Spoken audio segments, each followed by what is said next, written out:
Oke, masih bersama saya Budiman Tanurjo di satu meja The Forum Bang Nurdin Halid. Bagaimana Anda mengantisipasi potensi atau peluang atau spekulasi bahwa putusan MK ini bisa berdampak pada elektoralnya Prabowo Gibran? Mas Budiman, dari pihak kompetitor pasti ada upaya untuk mengaitkan antara keputusan MK dengan pencalonan Gibran. Tetapi saya yakin itu tidak signifikan untuk mendowngrade daripada elektabilitas pasangan Prabowo Gibran. Kenapa? Karena kita menyongsong tahun emas 2004, Indonesia emas 2045. Butuh anak muda. Kita melakukan bonus demografi. Seperti kita pahami bahwa kurang lebih 60% angkatan kerja kita usia muda. Maka kehadiran Gibran dalam kontestasi Pilpres ini itu adalah menciptakan spirit baru, semangat baru, dan bisa mensuhesti daripada seluruh anak muda bahwa mereka punya peluang untuk memimpin di negara ini. Oleh karena itu maka saya sangat yakin bahwa upaya daripada para kompetitor untuk menurunkan atau mendowngrade daripada elektabilitas pasangan ini itu salah sudah diantisipasi taktik dan strategi dan 51% oleh TKN dari 51 Julius Ibrani. Jadi Anda lihat gimana? Anda kan sering menguji materi dan melaporkan hakim-hakim konstitusi. Ini gimana ke depan Mahkamah Konstitusi itu betul-betul sebagai the guardian of constitution dengan sistem rekrutmen atau apapun juga yang terjadi? Ya, dari saya kasih contoh konkret. Tadi kalau Bung Usman contoh teori, saya kasih contoh konkret.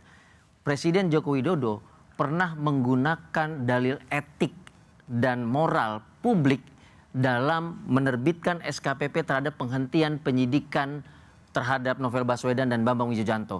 Tujuannya agar kepentingan umum itu diakomodasi, tidak terjadi keributan, lembaga negara terpercaya.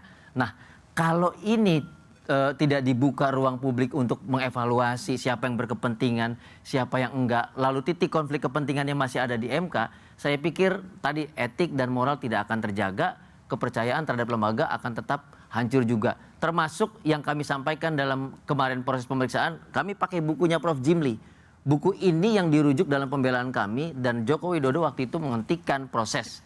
Nah, kami berharap untuk menjaga Mahkamah Konstitusi, ya kan bisa juga lah Abang Ipar bisikin adik iparnya mundur. Sudah gaduh negara kita. Baik, Bivitri, kita jaga. gimana kalau ada solusi agar tidak terjadi dispute konstitusional ke depan, solusi dalam posisi sekarang?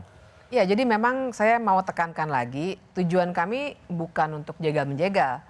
Kami ini kan dosen ya, jadi bayangkan bahwa kami harus mengajarkan kepada mahasiswa kami, MK ini the guardian of the constitution, sistem politik kita begitu ideal dan lain sebagainya, tiba-tiba berantakan semua di lapangan. Nah, jadi dalam analisis politik saya di Kompas bulan lalu, sebenarnya saya sempat menulis bahwa misalnya ada salah satu yang saya kutip itu Tom Ginsberg dan Melton tahun 2014, dia pernah studi perbandingan di banyak negara.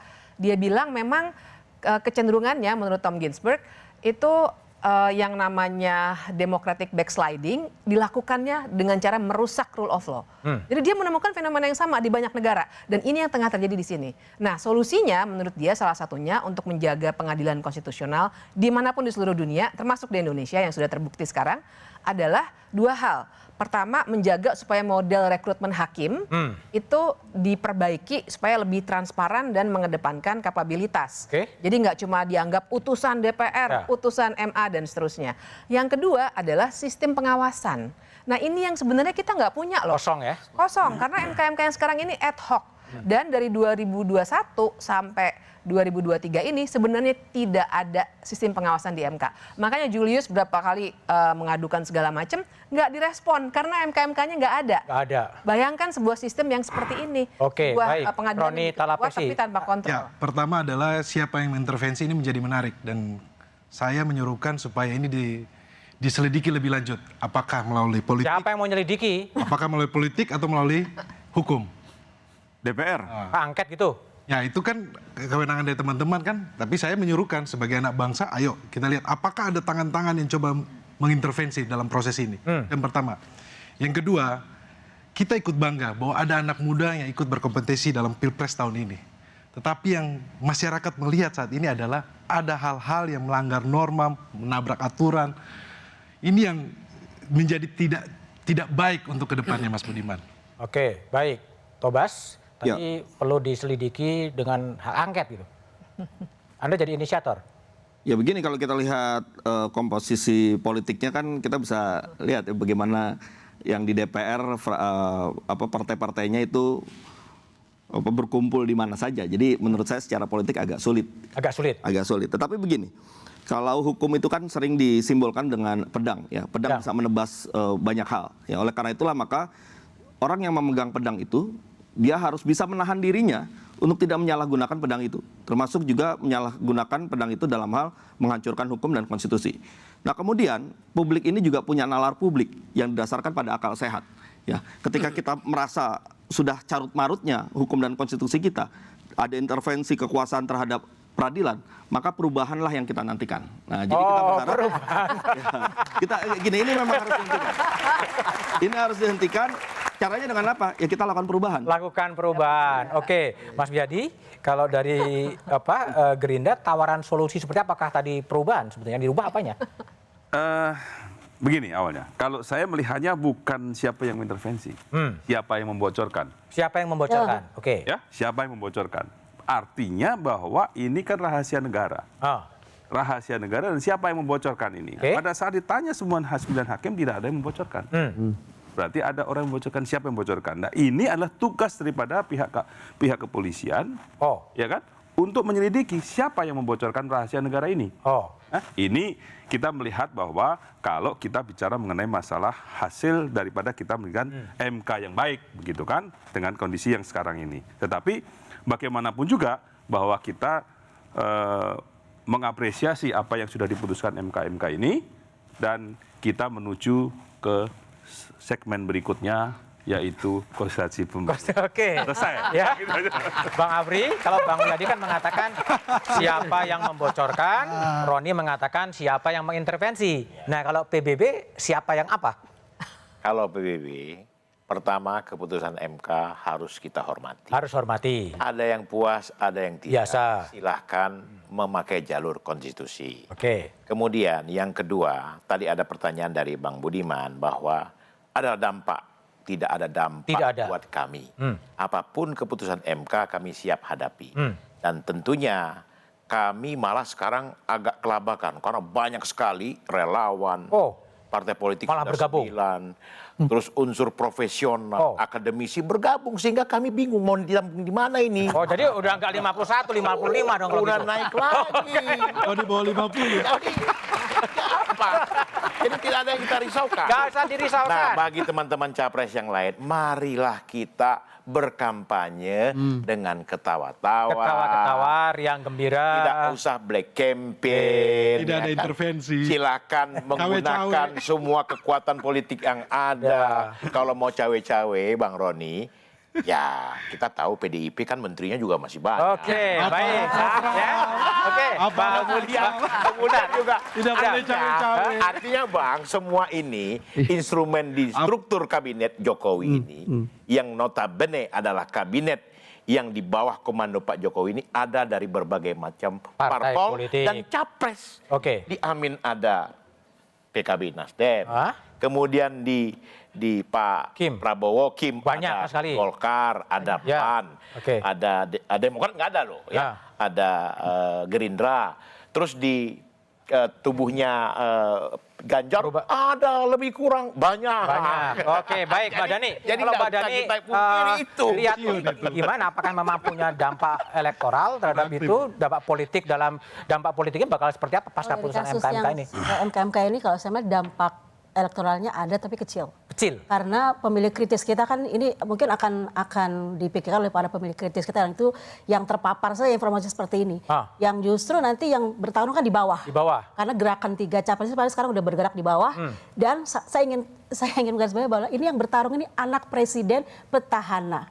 Satu yang bisa saja ya kita harus awasi kemungkinan intervensi kekuasaan, netralitas penyelenggara negara gitu ya, karena yang sekarang bersaing adalah satu orang anak presiden petahana yang dapat saja menggunakan presidential toolbox-nya. Oke, tapi kan Pak Jokowi udah bilang netral. Ya oke, tapi kan yang namanya bawahnya ini kan bagaimana? Jadi maksud saya pesan dari putusan MK ini adalah nggak hanya pada sisi ini saja, tapi juga bagaimana kita masyarakat sipil mengawasi proses pemilu ini, terutama netralitas TNI Polri, netralitas birokrasi, kepala daerah, ya dari penyelenggara negara gitu, dan juga bagaimana karena jangan sampai taman bermainnya ini, playing fieldnya ini tidak setara. Tidak, oke. Usman Hamid, jadi kalau Usman lihat ini gimana setelah karut-marut prahara pertama, prahara kedua di MK, sebaiknya desain ke depan MK ini jadi seperti apa, Man? MK tetap harus menjadi the guardian of constitution. Dia harus menjadi institusi yang kuat dalam membangun accountability dari pemerintah yang berkuasa. Seorang presiden kalau dia melakukan perbuatan tercela, melanggar konstitusi, hanya bisa di-impeach misalnya salah satunya oleh Mahkamah Konstitusi. Jadi kalau Mahkamah Konstitusinya tidak adil, saya kira akan sulit. Nah yang kedua dampaknya ke depan, saya khawatir ini. Sistem elektoral kita, sistem integritas elektoral kita akan dinilai buruk oleh lembaga-lembaga indeks-indeks demokrasi dunia maupun juga indeks demokrasi oleh Biro Pusat Statistik. Selalu ada 3 ukuran. Yang pertama, apakah masih ada kualitas yang tinggi dalam ruang kebebasan untuk mengkritik. Itu kita sudah dinilai lemah. Yang kedua, apakah masih ada oposisi partai politik. Itu juga lemah.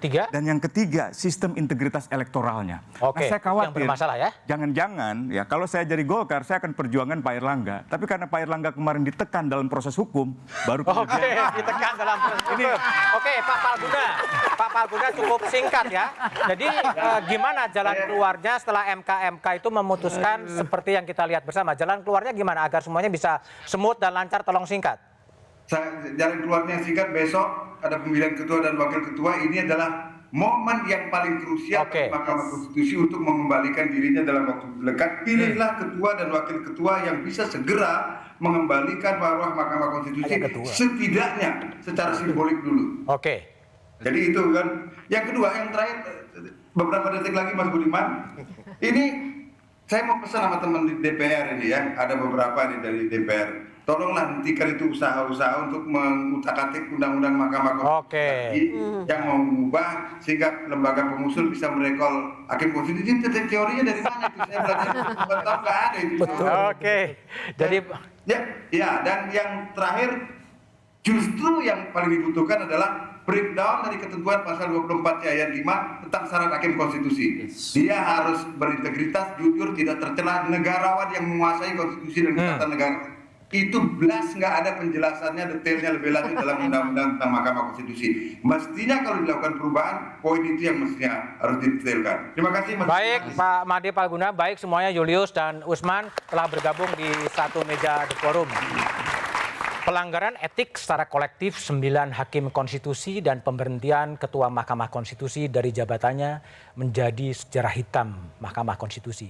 Prahara untuk kedua kalinya di Mahkamah setelah prahara tahun 2013 saat Ketua MK ditangkap KPK menyampaikan pesan bahwa ada masalah kelembagaan serius di lembaga yang dihuni negarawan yang menguasai konstitusi. Butuh kedewasaan dan kearifan politik untuk bisa segera mereformasi mahkamah, untuk segera memulihkan marwah mahkamah sebagai penjaga konstitusi. Putusan mahkamah adalah final dan mengikat dan semua pihak patut menghormatinya. Problem legitimasi yang menyertainya biarlah dicatat sejarah dan disikapi secara dewasa oleh publik. Demikian satu meja The Forum, tetap saksikan Kompas TV untuk mengupdate informasi seputar pemilu hanya di Kompas TV, independen, terpercaya.